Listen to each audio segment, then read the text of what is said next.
to the couch. That sounds horrible. Because I'm in this Photoshop group on Facebook. I'm not in it, but I see it on my feed. Yeah. And people ask for their pictures to get Photoshopped, and they're like, bring out the white couch. And I'm always like, this is so horrible. So that's not what I meant. But welcome to the show. Thank you. I'm so excited to have you here because you are what I'm going to call my resident AI expert. Okay. Okay. I know that like Kelly Cohen is somebody that I would also say in my circle who's an AI expert. Absolutely. But I really want to talk to somebody who can break down artificial intelligence, what it is, what it's not, and I want to have a conversation with you about it today. Okay. But first, tell us about you. Who is Josette? Who is Josette? So Josette is a IT professional who has been doing development, including database analytics and artificial intelligence for many years. I've been at the university for more than 25 years. I'm currently finishing my PhD with a focus on artificial intelligence, and not just for the sake of it. I really want to understand how we can leverage AI in order to improve outcomes for underrepresented groups, right? I love this because we're working on a kind of a project like this together. Like we Yes. submitted a grant. That's right. We're hopeful that it'll get funded. I hope. But you said leveraging to help, right? Yeah. The public doesn't think AI is helpful. Yeah, I mean, I think there are legitimate concerns about it, right? Talk to me about these because I'm curious and I have questions too. Okay. So I think, anytime you have a new technology, it can be used for good or not. Yes. And I think AI is no different. I think that the intentions of AI, in order to automate processes, in order to be able to eventually, logic and reason is, something that scares people because, hey, what happens to the position that I currently have? Are machines going to take over? And although you'll hear most people say we're not there yet, generative AI is kind of the big buzz, or what we call a hype cycle. The reality is that we're not quite, to the point, where machines are ready to take over. We're not at the point where we've reached singularity and there's this meshing of people and machines to the point that you don't know the difference and, the machines are running it. We're not in the iRobot phase yet. I was about to ask, how far away are we from iRobot or Terminator? Because that's what people think of when they think we're not. I mean, we're certainly not there yet. But here's the reality: is that we are, approaching that point very quickly in many ways. Ooh. Probably not to the point that we've seen in the iRobot movies, but let's be realistic. We know that Elon Musk is about to release his humanoid robots, right? I've heard. You've heard that? And so I, watch, the progression of the robots over time. And it's amazing to see where they are. So, we can have a conversation with a robot similar to the conversation we're having today. And they'll just use the data. Wait, time out. The robot talks back? Oh, yeah. So they're not only, and it's not, like recorded responses. Do you know what I'm saying? Yes. They are actually taking in your information, processing it, and then giving you a response based on all of the data and the algorithms that they've been programmed with. Okay. So Elon Musk has this humanoid robot that can do that. Yeah. Have you ever watched the show The Circle on Netflix? I have. I've seen it a couple of times. Okay. Yeah. New season just came out. Okay. One of the players is an AI robot. Come on. I did not believe that it was possible. So I was like, we're not that far in the technology that it can have conversations. So clearly somebody's actually doing it. It's not. It really is that. So you're really telling me that AI robot is listening to the conversation, generating response, and acting as, how is that not iRobot? It's not quite iRobot because they are still controlled to a certain extent by what we program the algorithms to do, right? When they get to the point where they can reason, they can be self-sufficient to create their own algorithms and their own logic and make decisions on their own without the input of our algorithms, then we have a problem, right? I feel like we're there. Some people feel we're there. Some people feel we're not quite there. Yeah. I'm in the realm of we're not quite there, and part of that is because I don't want to be to that point, right? I So think you're that's a a bridge resistant too far. Somewhat. I think we need to leverage technology for better, right, and for good. But we need to understand what that means. And I don't think sometimes that all of the folks who are pushing the technology so quickly really are thinking about that. And so if you take a step back and think about ChatGPT and generative AI, and you have conversations with it to a certain extent. You ask ChatGPT a question, it gives you a response. It's not a predetermined response. It's using reasoning in order to think about, to put something together, and then it's pulling that information back for you, right? And it's also using a data of resources and information that they're pulling from multiple sources. That's where it generally creates a problem for underrepresented groups, though. Right? Oh, why? Why specifically underrepresented groups? Because if it's based on data that it's aggregating from multiple sources, and that data does not accurately represent you, it doesn't accurately represent me, right, or other underrepresented groups, then you sometimes get responses that are inaccurate or not helpful, right? And if you think about the way that AI is being used, not just generative AI, but algorithms being used in software packages, so companies use it to make hiring decisions, right?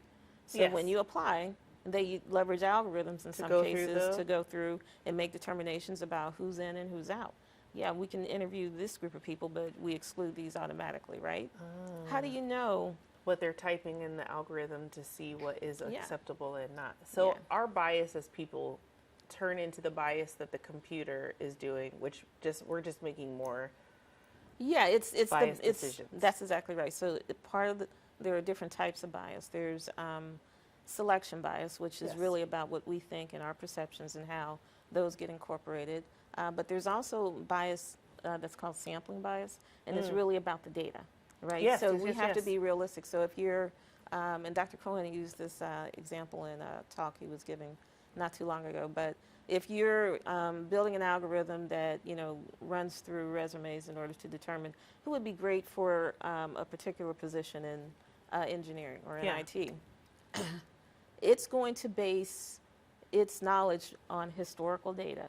And if it bases it on historical data, then we will be severely underrepresented in the data. Correct. Interesting. So then our opportunity is to, think about how we can shift that narrative, how we can make sure that when we're sampling the information, that we're including enough representation from other groups, and we have to do it in different ways, because if it doesn't exist historically, then we have to be able to collect some data in real time, and we have to be able to at least make sure that the algorithms are taking into consideration the context with which we exist, right? This is so interesting because, and now I'm in my head like, should we oversample underrepresented populations? Because then it would then make it a little bit more even. Yep. Actually, there's some research out there that recommends oversampling in some cases, right? Yeah. And it all depends on how you do it. Oversampling is one approach. Another approach is to develop algorithms in a way where you collect data in real time from people who are impacted. Another approach is to use what we call value-sensitive design. And I don't know what this. Okay, I'm like, teach me. What is value-sensitive design? Value-sensitive design comes from HCI, computer interaction, and it really is about making sure that when you're developing algorithms, that people impacted by those algorithms are involved at every step of the process, right? So that means that the development of it, but also the testing of it, right? And then the post-test, right? So you develop it, you test it, you put it into the wild. How do you evaluate whether or not it's actually, meeting the need? And so there has to be a way to monitor, track, evaluate it, and then make adjustments as you need to. Right? I remember when we started using AI in traffic lights, and they were saying there was this extreme bias against Black men in particular. And so I'm like, if only we would have included the population in the design, development, testing, evaluation, we probably would have stopped ticketing people unjustly and unfairly, because that's what's happening. And then I'm like, Oh, where yeah. else are we perpetuating these inequities in our society? Yeah, I won't name the product, but think about it here at the university. There was a software package that's used for testing, right? So when you're remote, it attempts to, monitor your activities. Yeah. And so if you're testing, they want to make sure you're not Like looking looking away too long around. or doing Yeah. this or that. And guess what? People of color, it tends to flag them more often as cheating. And that's usually because it's not really differentiating between whether they're looking here or there, because it's, in some cases, the algorithms were developed based on the differentiation between your eyes and your skin. But, like you and I, we Yeah. have brown eyes and And our brown skin is skin, brown right? too. So what does that do? Ironically, my son, who will be coming to the university, he participated in a science project with a friend where they built something called Triple D, which was some sort of algorithm to determine if you're driving, whether or not you're keeping your eyes on the road or Or looking around. or looking around. And he had one of my colleagues mentoring him. And so when the colleague would test it, who was a Caucasian male, it worked every time. Every time the two guys who were African American tested it, it failed. And it was because brown skin, brown eyes. It couldn't differentiate. So they ended up having to change how they developed the algorithm in order to make sure it worked for everyone. And so that's just a simple example of what happens, at a macro level, right? That's crazy though, because we actually implement these products Yeah. all the time. Yeah. And they have real implications. Very real. So that's implications for users. The first thing I think of when I think of AI are scams. I don't know why my mind goes to scams. Because I think about like how people can use you can use your phone and you can talk into a different language. And so I can pretend that I can speak a different language, sound like a different person, and I can generate script off of what you're saying using a generative software, and I can scam somebody. And I just feel like we have such a high scam culture that people are doing that now. Like, I remember in the show, so I watch way too much TV, right? So pop culture is something that I love. When Catfish came out, and people thought, how crazy is it that people are getting catfished? We're all going to get catfished. I am now able to produce a picture using an AI generator. I can make myself look like whatever I want. True. I can make myself sound like whatever I want. True. I just think that that's where my distrust comes from, because we were already a scammy society before we had these tools. That is true, but here's the reality: it's not going away. Okay. And so the challenge that we have is, how do we create an environment where we're leveraging AI for good? And the other reality is that if we don't figure out how to do that, we're going to be in a society where certain jobs are just going to Be go obsolete. away, because they will become to a certain extent obsolete. And we haven't really trained our community on how to transition to the next phase, right? Yes. So we have to be at the forefront of adopting technology as opposed to trying to keep it away. It's never worked. It's never worked. It never the works. movement to stop people hated the internet when it first came That's out. right. People hated like, I can't think of a time in my lifetime where a technology was introduced that didn't get adopted. I will say though, AI has been adopted faster than any other technology. I wholeheartedly agree with that. Okay. Yeah. Go ahead and tell the story that you were just about to tell me. About Alan Turing? Yeah. Oh, so the Turing experiment. So Alan Turing was a really brilliant mind. Yeah. Who unfortunately was demised because of his personal choices. You know, so I think he was gay, if I remember correctly. Correct. And at that time, they put you in jail for those sorts of things. And so, but at any rate, He tried to hide it. he tried to hide it for a long time, wasn't able to. But one of the things he did for the government was actually create what was called the Turing machine. Yes. And the Turing machine was basically a way to try to it ended up in it being used as a way to try to translate to determine whether or not someone was a human or a machine. And so there's a Turing test that's out there. I Have feel you like I seen didn't that? know that.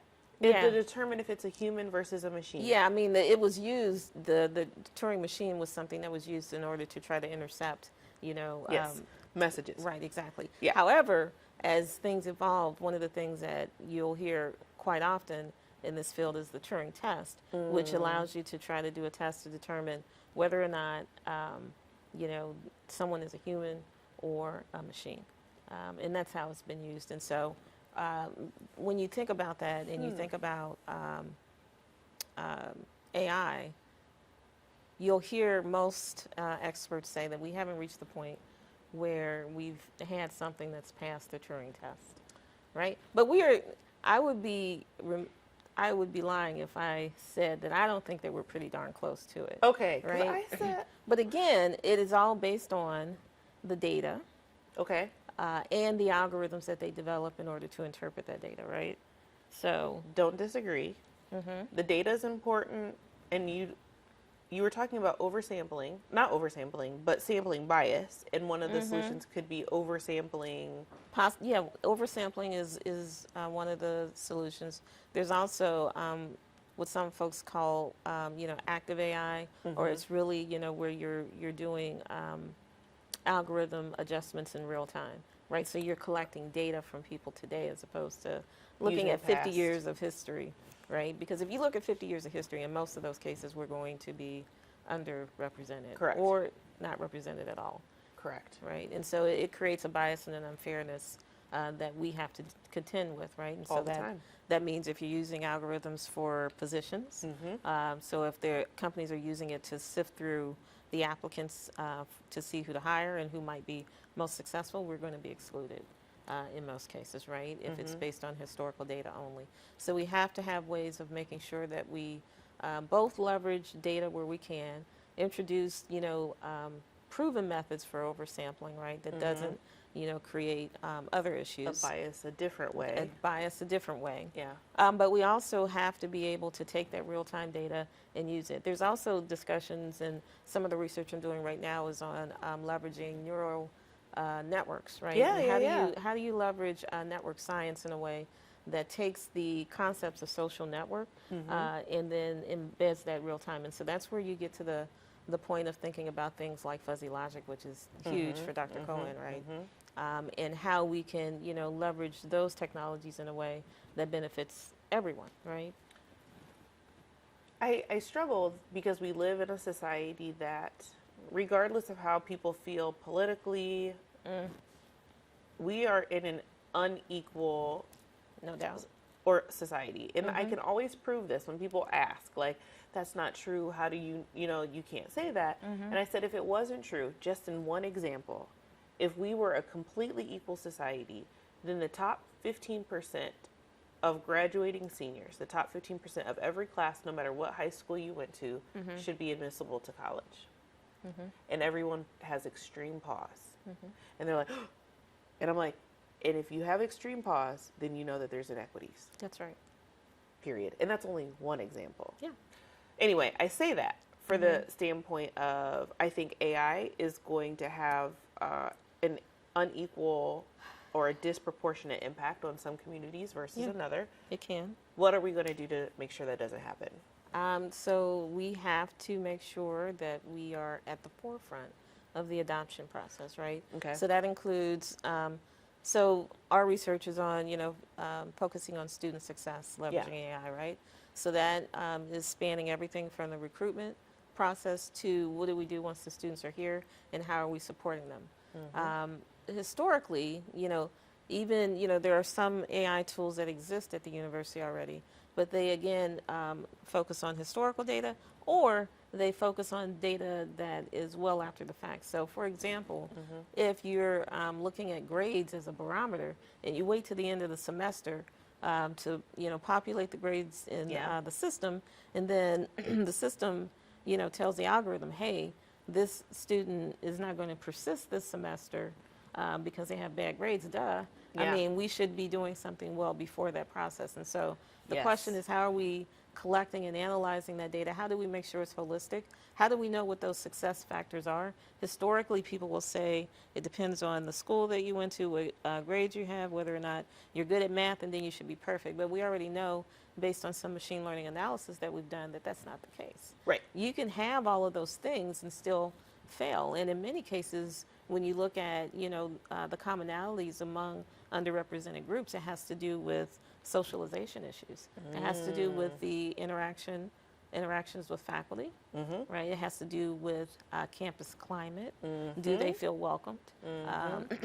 How do they interact with their peers? Are their peers, supporting them, or are they shunned and excluded? And we already know, based on our past experience, that all of those things are true. Yes. Right? We have all of those challenges, and they haven't gone away. And so if we're not incorporating those things into our algorithm, and we're not in algorithm in a way that doesn't focus on, are you risky, which is what we do all the time. That is what we do. But how can we make sure you're successful? That's completely different. That is different. We go to the dark side on a lot of things, right? Like, we're trying to mitigate risk and lower risk when we really should be like, well, how can we elevate? That's right. Oh, I love that perspective. Yeah. It's the only way I think it's going to work. And the other thing is, if you focus on elevation, then it helps everybody, right? Yes. If you're focusing on risk, it unduly targets people like us, which is not what we should be doing. Well, it also means that people think the status quo is okay. They do. When we have already established that we know the status quo is not necessarily okay. So why are we still trying to bend to that system? Exactly. I will tell you, I'll give you an example. I was in a meeting, and the whole discussion was about looking at DWF rates. Yeah. And so they were like, here are the drop, withdraw, and fail rates for students, and here are their grades. Yeah. And you'll notice that, if they have bad grades, then their DWF rate is higher. Yeah. But isn't that common sense? And what does that tell you? That's not really helpful. That's not helpful at all. Not helpful at all. And then there's assumptions. Oh, well, we need to find out how many, classes a faculty member is teaching, because that's probably why the student's failing. That's just a very simplistic look at a very complicated situation. Yeah. Right? It could be a factor, but is it the whole story? factor? No, it's not. And so you have to look holistically at it. That's where AI actually helps tremendously, right? Because it allows you to have a tool that will look at all the different parameters without our perceptions and bias. Yeah. And really come out and say, here's what we're seeing. Here are the commonalities. That's a starting point. Then it's a question of, and that's machine learning, really. Yeah. But then that's a question of, how do you take those lessons learned and then convert that into an algorithm that you can really use in order to really nudge people in the right direction? Because what you don't want to happen is say, okay, well, we see that these sorts of individuals continually fail, so we need to exclude them. We shouldn't admit them, or we should direct them to get associate's degrees. And I'll leave it at that. I love that you left it on this note, because I keep thinking now, how do we train the next generation on these tools so that way they can be a part of it and a part of the change, and also spreading the light that it is, instead of going down on the dark side. Absolutely. I think that we have a great opportunity to be leaders in this space. Yes. We just have to embrace it and move forward, and we have to create pathways for students to be able to do that. To take advantage. Yeah. Okay. Well, I have a fun game for us to play. It might be a little fun. I don't know. It's just a series of questions. It's supposed to be really quick. Okay. That you tell us about you, just a little something. So tell us something about yesterday. Yesterday, we had our graduation for our Share It program. Oh! So it was an amazing day. We had students and parents attend. Students graduated. They presented their work. We had a Shark Tank competition. We awarded prizes. Everyone had a ball. So it was a great day. That's beautiful. See? Something you do well. I hope listen. Okay. Yeah. Okay. Something about your childhood. Amazing parents. Very shy, very introverted. Didn't come out of my shell until I was in my 20s. Oh, Okay. okay. Something you learned last week. I learned last week that my son is better at math than I am, which I love. I need to know how you figured that out, but okay. And that's a long Okay. story. Something you can't live without. My family. Oh, that was a wholesome answer. I was like chocolate, and you said no. my family. Yeah. And something you watch or listen to. Something I watch or listen to. Yeah. What show do I watch? I don't really watch a lot of TV. Are you listening to anything on the radio, a podcast? Oh, you know, a honestly, book? I'm reading a ton of books right now. Ooh, give us your favorite top 3 books. Favorite top 3 books. If I have to go with favorite, I would say The Autobiography by Sidney Poitier. I don't know if I've not. But that now was I will. an amazing book. It was very good. Okay. I am. I'm gonna just say. I mean, I listened to the Will Smith book. It was actually good. I know Will Smith's got, but the book was amazing. The book was amazing. So I'll give him credit for that. And right now, because I'm a history buff, I'm reading the Ethiopian Bible. Interesting. Yeah, because you know, history, religion, the Bible, you know, is a series of books that were kind of put together. Who made those decisions? I don't know. King James Version, right? Correct. And so when you look at the Ethiopian Bible, it actually contains books that do not exist in the King James Version. And there's, you know, a lot of speculation as to why that is, but I just like to, you know, gather information and understand.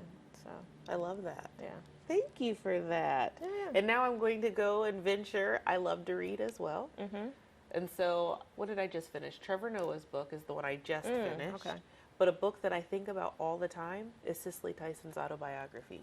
It blessed me to my core. I literally can just lay down one day and I think of her book. So, if you haven't read her book, I'm just gonna. I got through half of it. I'm gonna be honest, but she went through so much that I had to put it down for a minute. Did you? Yeah, but I'll try to finish it. It's good. It blessed me in a way that I wasn't expecting because I read a lot of autobiographies and like I get something from everyone's story, right? Like Jennifer Lewis's book. That was a good one. And I listened to her read it. Yeah, you have to listen. To her read it. No doubt.